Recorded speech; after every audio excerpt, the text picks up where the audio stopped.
The late great American columnist and author Irma Bombach said that on the day God created mothers, he put in a lot of overtime. So much overtime that an angel said, "Lord, why are you spending so much time on this one?" But the Lord turned around and said, "Have you read the specifications for this model? She used to have a kiss that will heal everything from a broken leg to a broken heart. She must be able to function on coffee, tea, leftovers," and I added this one, the occasional glass of wine after everybody else goes to sleep. And she's supposed to have 6 pairs of hands. 6 pairs of hands? That's impossible, said the angel. "Yes, but it's not the 6 pairs of hands that bothers me," says the Lord. "It's the 3 sets of eyes." She's supposed to have 1 pair of eyes that sees through closed doors so that whenever she says, "What are you kids doing in there?" she already knows what they're doing in there. She also has to have another pair of eyes in the back of her head to see all the things she's not supposed to see, but she must see. And then she has 1 pair of eyes right in front that she can look at a child who just messed up and communicate love and understanding without saying a word. "But that's too much," said the angel. "You can't put that much in 1 model. Why don't you rest for a day? Start your creating tomorrow." "No, I can't," said the Lord. "I'm nearly finished, as I have created someone like myself. I have created a model who can heal herself when she is sick. She can feed a family of 6 with a pound of hamburger, and she can even persuade a 9-year-old to take a bath." Then the angel looked at the model of motherhood a little more closely and said, "Yeah, but she's just too soft." "Oh, but she's tough," said the Lord, "and you will be surprised how much this mother can do." Several years ago, when I was a financial advisor, I had a meeting with a young couple. We were doing some financial planning, and the topic of life insurance came up. After some discussion, the husband proudly proclaimed that he was the breadwinner, he worked, and he would probably need life insurance, but his wife was a stay-at-home mom, and she probably wouldn't need any life insurance. You could have heard a pin drop in that room. And if looks could kill, he would not be with us today. You see, I set out to do a little research after our meeting was over, came across some interesting information. There was a study by an attorney on the monetary value of a wife's service and a mother's service in the home. Here's a short list. She's a chauffeur, a gardener, family counselor, maintenance worker, cleaning woman, housekeeper, cook, errand runner, bookkeeper, interior decorator, caterer, dietitian, secretary, and hostess. Now keep in mind these numbers are probably 10 years old, but if you were to hire somebody to do all the work that mom does, it would cost you about $985 a week, or $51,220 a year.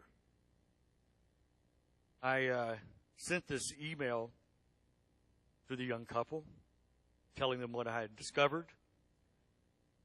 Early the next morning, I mean early, coffee hadn't even brewed yet, in walks the husband and wife into my office, and the husband looks at me and says, "I believe you have some life insurance paperwork for my wife and I to sign."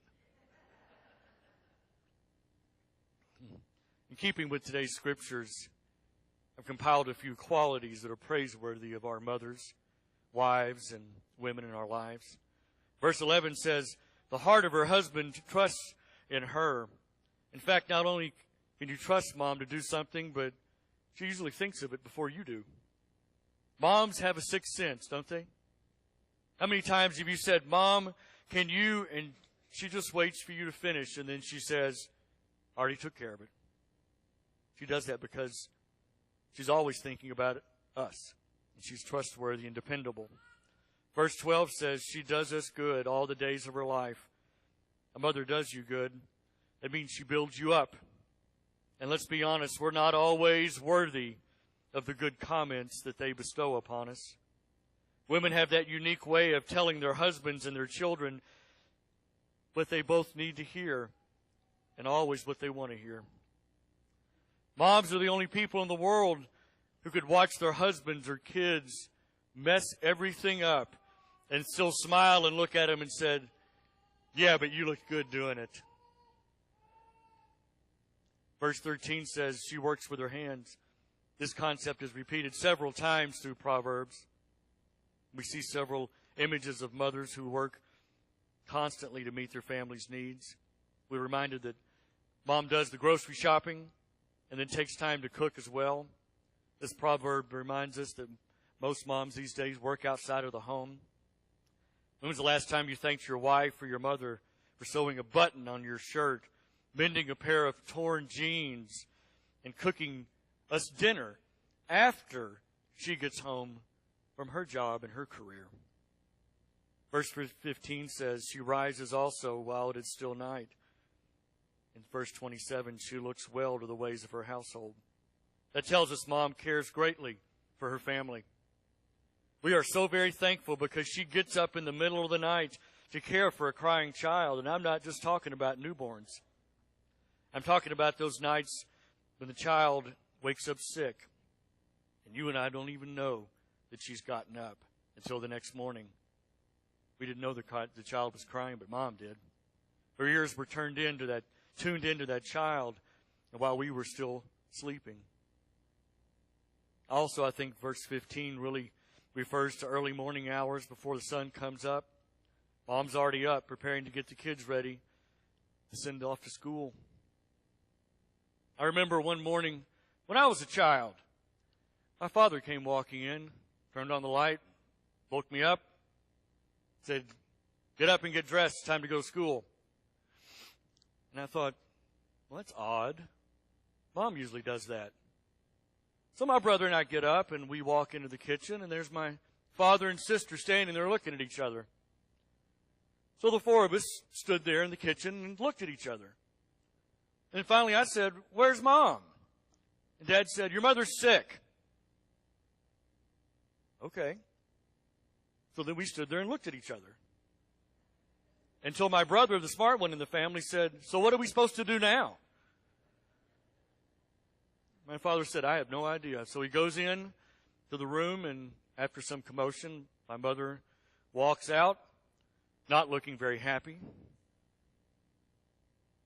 She cooked us all breakfast. And then she announced to all of us, including my father,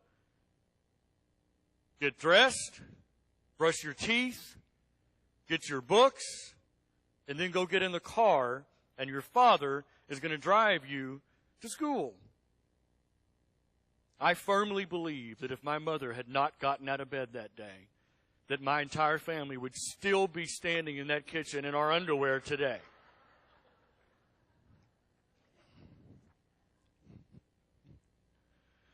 Verse 16 says she considers a field and buys it. That doesn't just speak to her willingness to work, it speaks to her wisdom. Verse 26 even says she opens her mouth in wisdom when she speaks. Our mothers and wives often speak with great wisdom, and I suggest that we all listen to them because they usually save us a lot of embarrassment. Verse 20 says she extends her hand to the poor and she stretches out her hands to the needy. How blessed are we that moms are such loving people, not just towards you, but towards other people in our community. Her good deeds become known to us all, and the entire community speaks well of her, and consequently of you too. It's a blessing to know that people speak so highly of Mom, even when she's not present. Verse 21 says, she's not afraid of the snow for her household, for all her household are clothed with scarlet. Moms are always prepared. Kids, thank your mom every time she remembers something you forgot. Husbands, remember your wife every time she remembers something you forgot. Every time she thinks of something you don't think of. Every time she plans ahead and bails you out of a jam. Moms are always prepared. Verse 22 says she makes coverings for herself. Her clothing is fine linen and purple. Gentlemen and children, pay attention to this. Listen Women go to great lengths to look good for you and for us. When she does, you better pay attention and let her know you noticed how much time she spends to look nice for us all. Verse 23, her husband is known in the gates when he sits among the elders of the land. You know what that means? That means she makes you look really good. And it may be in spite of the fact that many times we are not deserving of such a good reputation. I don't know any moms that intentionally make their families look bad. Why? Because they see our actions as a direct reflection on them. My mother reminds me of that occasionally. Love you, Mom. Where's the camera? There it is. Love you, Mom. Verse 25 says she smiles at the future. Moms are usually optimistic about what life has ahead of her. Optimistic people are encouragers, dreamers. They help us to establish our goals in life. Don't you just love being around optimistic people like this? Verse 26, the teaching of kindness is on her tongue. Mothers are a person who speak with kindness, and she teaches us kindness and wisdom. And we usually need this kindness to rub off on us. Verse 30 says, a woman who fears the Lord shall be praised. I bet it was your wife or your mom that got you out of bed and brought you to church today so we could all worship God together.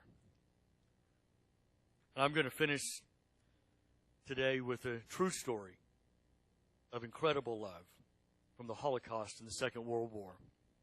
It's about a man named Solomon Rosenberg and his family. Solomon Rosenberg and his wife and their 2 sons, his mother and father, were arrested and placed in a Nazi concentration camp. It was a labor camp, and the rules were simple.